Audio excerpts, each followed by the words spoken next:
Ladies and gentlemen, welcome back. Welcome back, ladies and gentlemen. And we will be doing a giveaway before we actually step into the fifth match of Quantic versus ItsGosu. I have a raffle again, of course. We are going to give away a shirt or 2 Thunder Sticks of your choice, so let us know. But the question is a 2-part question. First, just have a space in between it. So the first question is, who did Quantic just partner with? And the second question is, what was ItsGosu's original name? So, ItsGosu's original name. Yeah, I said that right. So, question number 1 is, who did Quantic just partner with? Second question is, what was ItsGosu's original name? Boom. Let me see it, chat.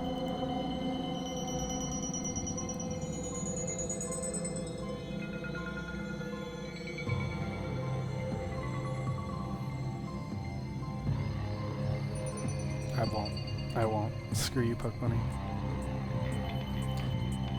Alright, so CatZ and Hat. And I know you from my stream. CatZ and Hat, you have just won. It's going to, so we're going to get your, sorry? Yeah, a poster or obviously the Thunder Sticks. So we're going to copy, can you copy down his name? Got it? CatZ and Hat. The winners, or excuse me, the answer to the question was StarTale. So congratulations, Quantic. That is an awesome pickup. Quantic just partnered up with StarTale. As I said, they have fantastic players such as Squirtle. There's Jelizerg. There's, who else is there? Gosh, I was just thinking about this before. Another good, really, really good Terran. Well, Ace is on it, but nevertheless, StarTale has some fantastic players, and for Quantic to be with them also, they have really, really promising players as well. Hopefully they can get into a team house as well. I hope to see that, similar to what we see with Destiny, of course. Oh, wait, Destiny Sase. I'm going out of my mind. But welcome back. Thank you, baby. And, of course, All For One Gaming, originally by Rum, All For One Rum, and then he of course partnered up with ItsGosu. So glad to hear them doing well. CatZ, how you doing, man? How's your break? Good. Easy. It's always good to break, sir. But yeah, I'm still exhausted. But I can't wait to see who wins this clan war as well. Tell man. So. But it is 2-2. Let me go ahead and check if the game is ready. Yes, it is. We can jump in here, and it's going to be Apocalypse versus Estoji. So, ladies and gentlemen, let's hop into the game. Oh, this is going to be a good game. We'll get there. It's going to be ZVT, man. ZVT, Estoji, of course, the macro abusive type of player. I see him really close with like Ret, a mixture of Ret and Idra. Like Idra does like his aggression. I know Estoji from time to time will be a little bit aggressive, but all in all, yeah, he's definitely a mixture of both. Ret and Idra. Apocalypse, we saw him yesterday just tear it up. I think he's a very fantastic Terran. But we'll see how this works out as this is a strange pick of map by a puck though. Yeah, I kind of like this for ZVT rather than TVZ, right? Yeah, absolutely. So yeah, I'm a little bit confused as to why he picked this man. Favors Zerg, honestly. Yeah, what I'm thinking is he hasn't played as he's Korean and he's probably not used to the NASL maps at all. Well, so this is a GSL map, dude. Yeah, exactly. That's what I'm saying. Like he might just pick the map that he knows. Oh, gotcha. That makes sense.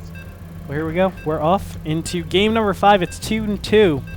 The winner of this clan war, this best of 7 clan war, will advance to the NASTL.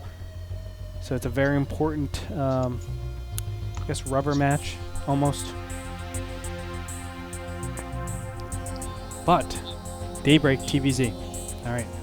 So I guess in this beginning phase, we'll go ahead and introduce the players, and then I want to actually talk with you on why you think it's a ZVT map. In the bottom left-hand corner, we have Quantic Apocalypse, and in the top right-hand corner, we have Gosu Estoji. So the main reason why I like this for Zerg is the power of the Mutalisks. I think Mutalisks are especially strong on this map.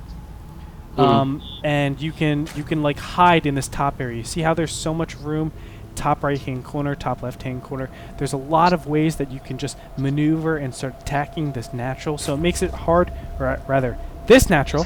So it makes it hard to actually put turrets everywhere, and you can really force the Terran army to be in a specific place. But that's like the main gist, so they can take really good map control. There's more, but I want to hear your thoughts right now, CatZ. Yeah, I think that's a pretty good part of it. I think also Lings are really strong on this map because there's so many attack paths, and Lings are very fast, obviously. So it's really easy to flank, but most importantly, counterattack and stuff like that with Lings. Also, like you mentioned, Mutas just throughout the entire map are gonna have an easier time maneuvering, whereas ground units in general, which are what Terran usually goes for, are gonna have a lot harder time, just like moving around the map because there's so many different paths. So the Mutas can cut corners and get to places way faster than ground units can on this map. Also, the natural, it's kind of choked a little bit, so one spine should cover most of the surface area. Hellions don't have much room to do any damage at the start of the game. And yeah, I mean, I like this map for Zerg in general. There's no such thing as gold bases. The forward base that Terran has on this map, like I guess it would be a natural 4th or 5th. The bases in the middle. Even if the Terran establishes themselves there, it's hard from there to get to the other bases and like push from there, as opposed to in other maps where if you take a base, you can just rally all of your units there as a Terran player, and just slowly crawl towards the Zerg.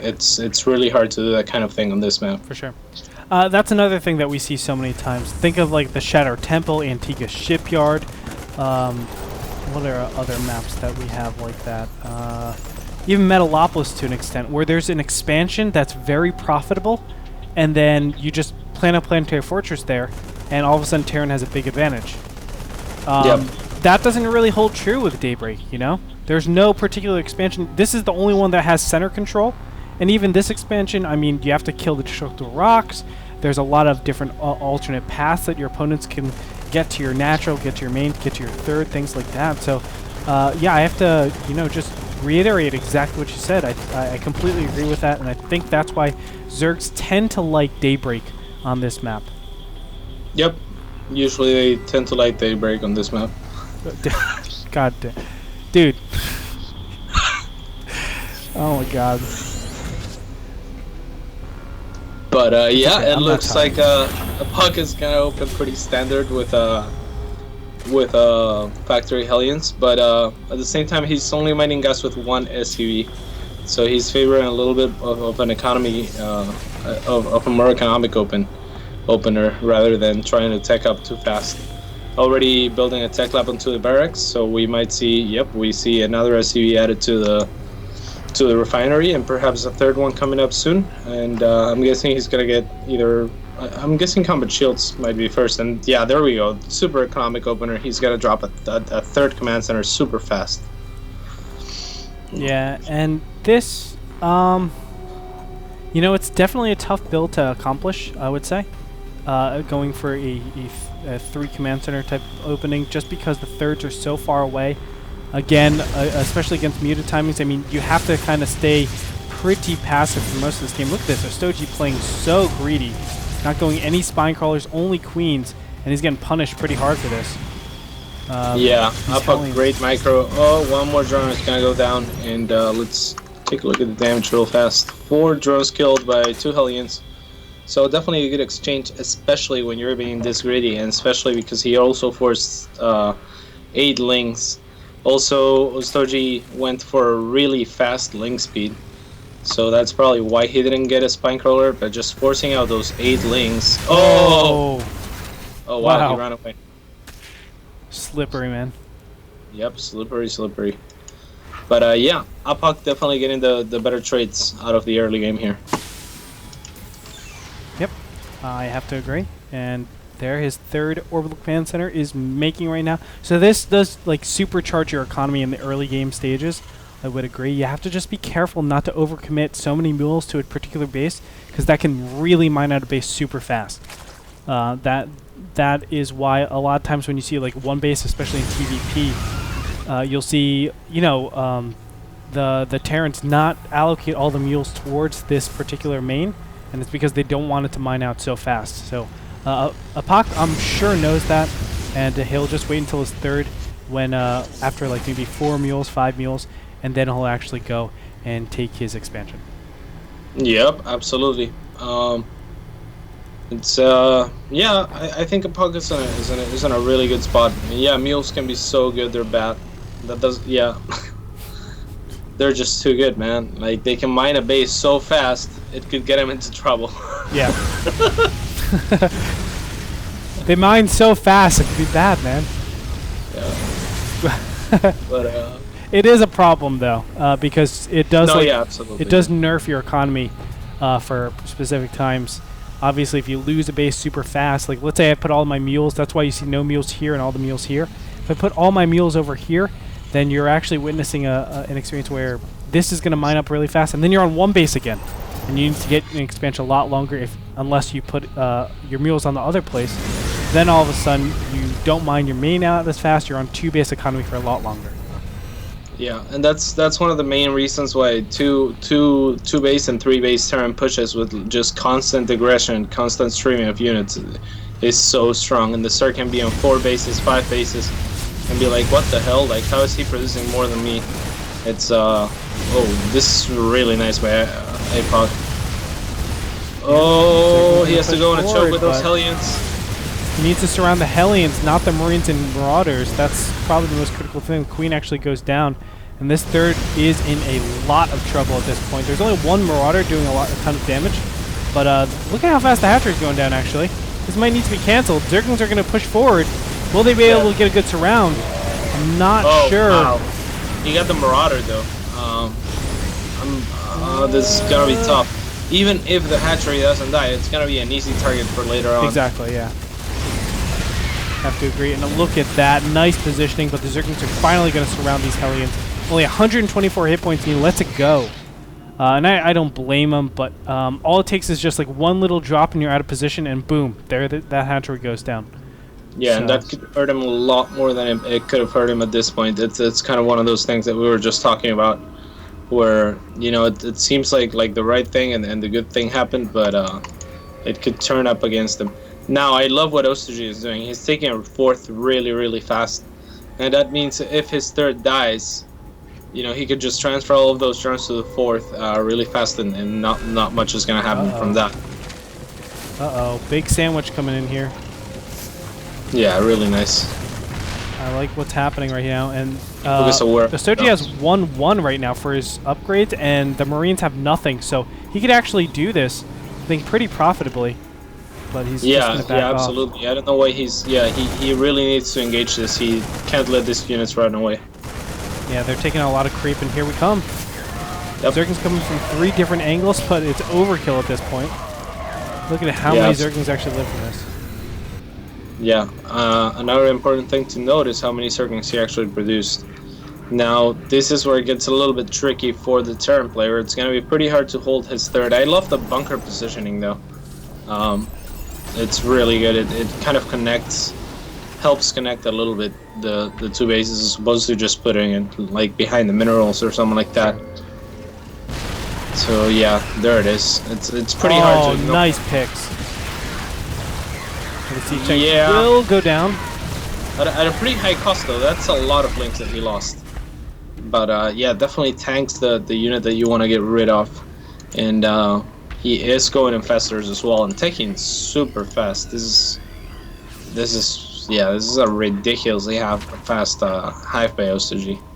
Kind of confused with it. I mean, we went to a whole spiel earlier with how mutas are very strong in this map, and he's not actually utilizing that fact.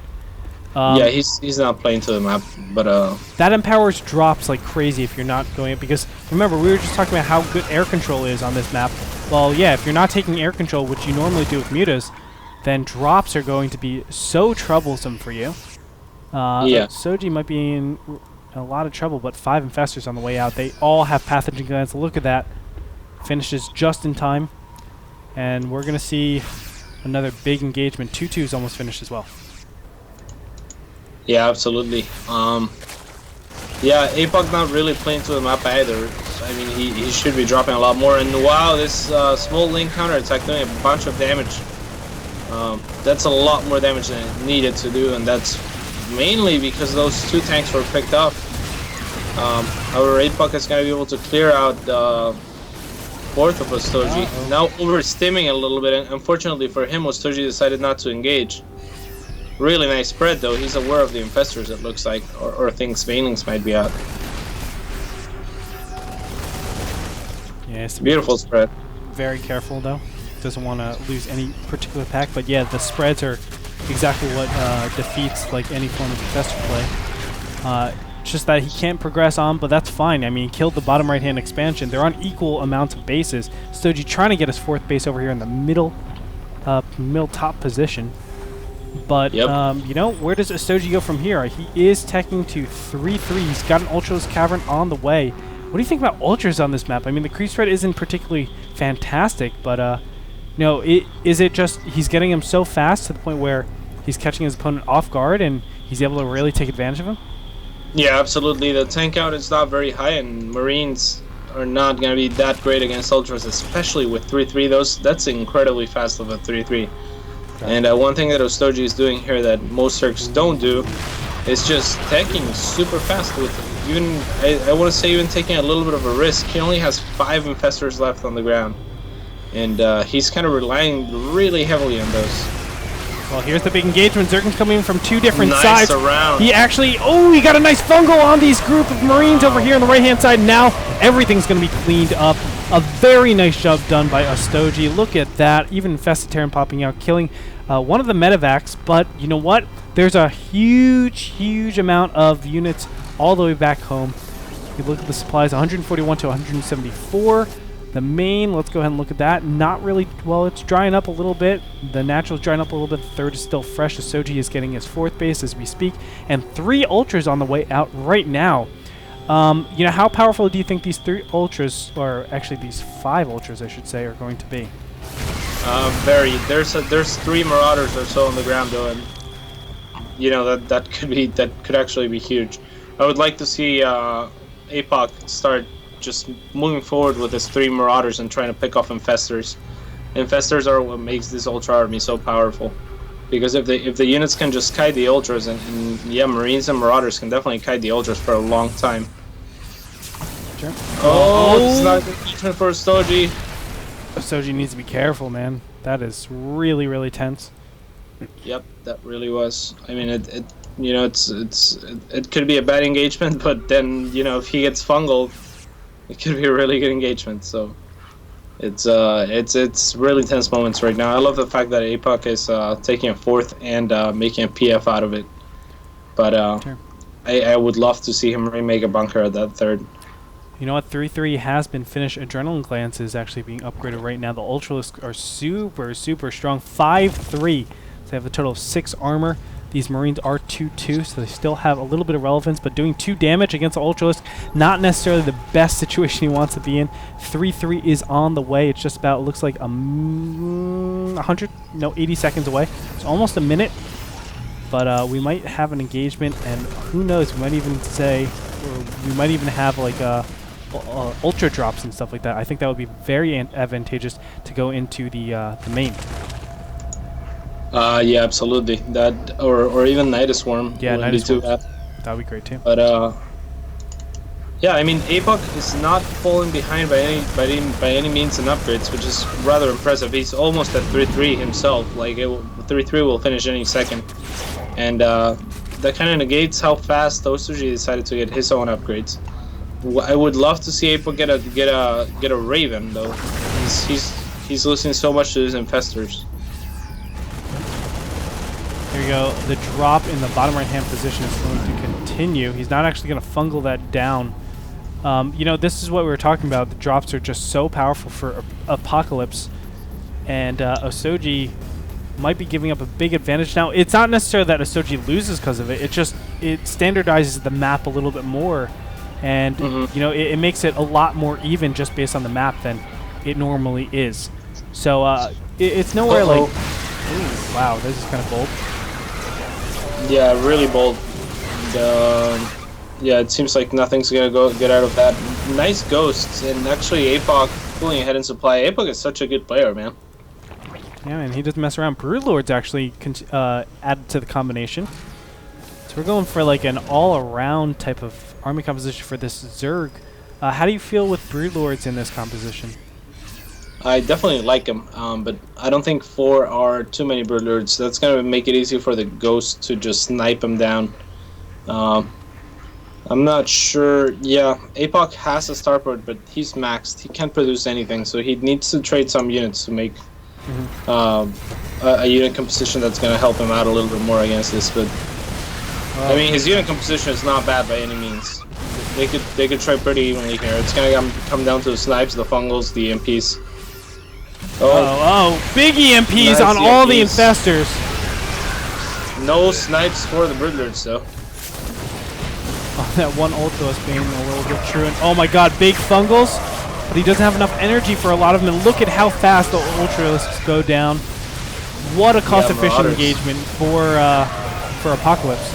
Well, as long as he can kill this, like the Marines seem to be focusing on the Broodlords, or there's gonna be absolutely nothing left to deal with them. There he is. You're right, yeah. There's a couple of snipes, and there's the last Broodlord.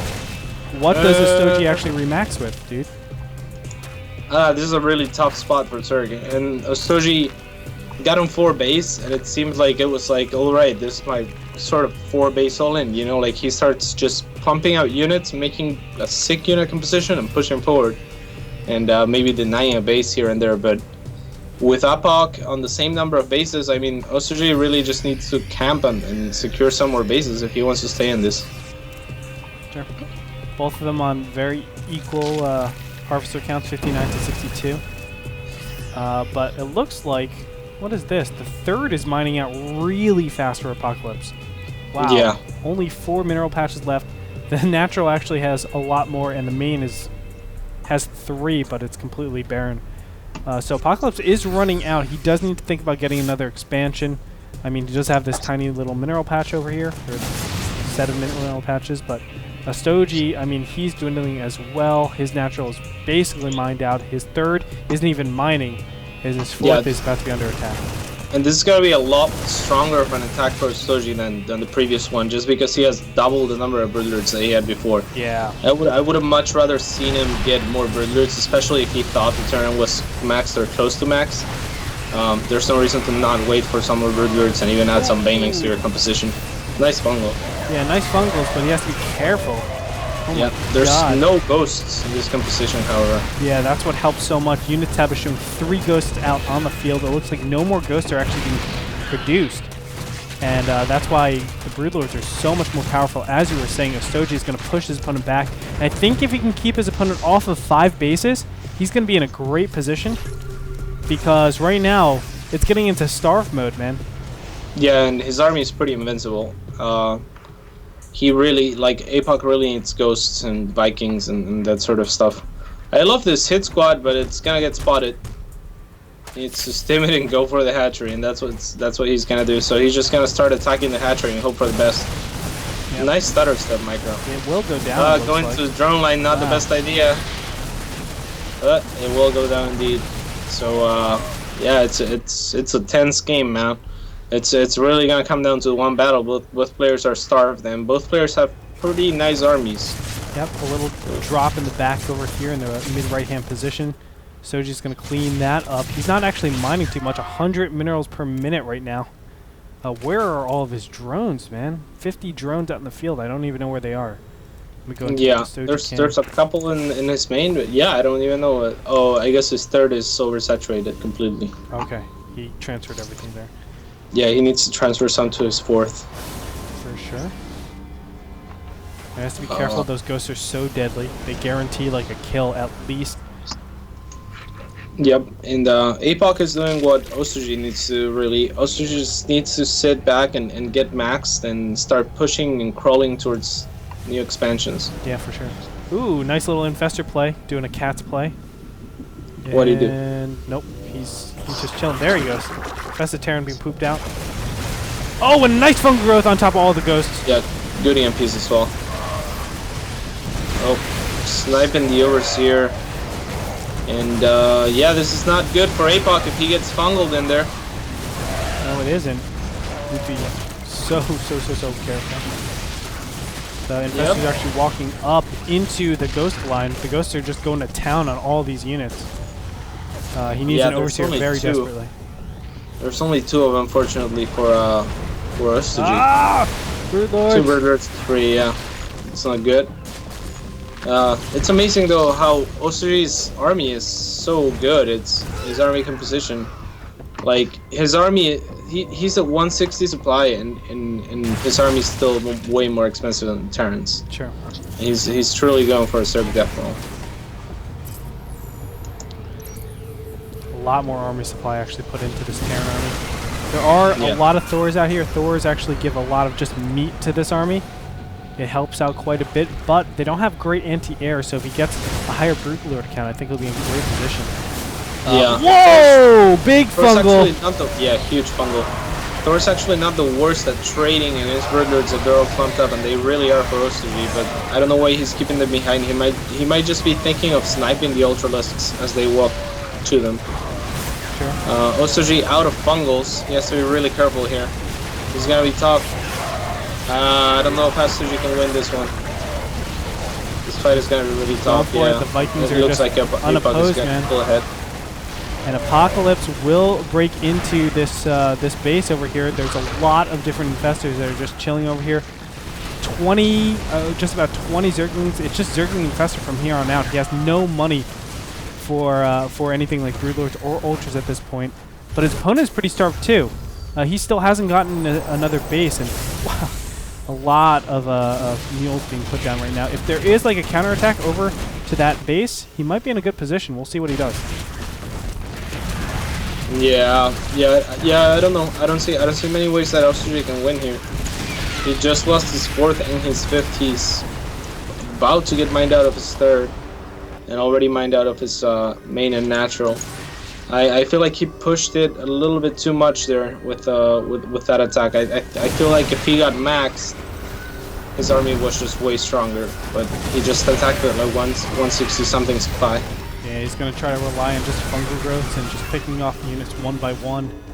But, you know, I don't know if he has that much capacity, because look at that. I mean, so much economy just coming from those mules. Income tab is showing 2,000 with this expansion, and, of course, the mules that are just cranking in money. So not much that he can do, but we'll see. Nice fungal growth, but on Thor, it's not really going to do too much. He has to go for that expansion. Yeah, he really does. And there's the Lings. Those Lings are... it's gonna be close. The nice choke for the Marines and Marauders. And he has to pull them back. No bueno. No bueno. No es bueno. No bueno. And for the most part, Osuji is just trying to be as scrappy as possible. You can see he's long distance mining from the bottom right hand base. It looks like it's going to be denied with just a small pack of units. I like this, just little tiny packets, and making sure the rest of his army is in good position. Those Thors, yeah, absolutely. all he has to do is protect those Thors and make sure he's okay, because that's going to be it. GG comes out from Osuji. GG. And that's going to do it. So 3-2 for Quantic right now. It's going to be match point. CatZ, what's your thoughts on that last game? They both played really well, man. I think Osuji could have been a little bit more patient there, and he might have had the upper hand, and he should have expanded a little bit more aggressively. He expanded super aggressively to get to 3 and 4 bases, and it was really impressive, and then his economy was booming and everything was great. But then he never took a 5th and a 6th, and you know, for sure, that kind of hurt him a bunch. So yeah, obviously, I think and Daybreak is a map that, again, it's kind of hard to play that long type of game going up to 5-6 base. I mean, the more you expand, the closer you are to your opponent. It reduces the rush time distances for your opponents as well, because they're obviously pushing forward. So Osuji not able to overcome his opponent. Again, it goes back to the Mutas as well. I think Mutas would have been in a much better position. But overall, I mean, I think he still played that great. It was still a very even game all towards that end. but Apocalypse able to just edge it out ever so slightly. So congratulations to him. He's going to be up 3-2. We're going to go into our sixth match. It's game point right now for Team Quantic. We'll be back after this break. Everybody stay tuned.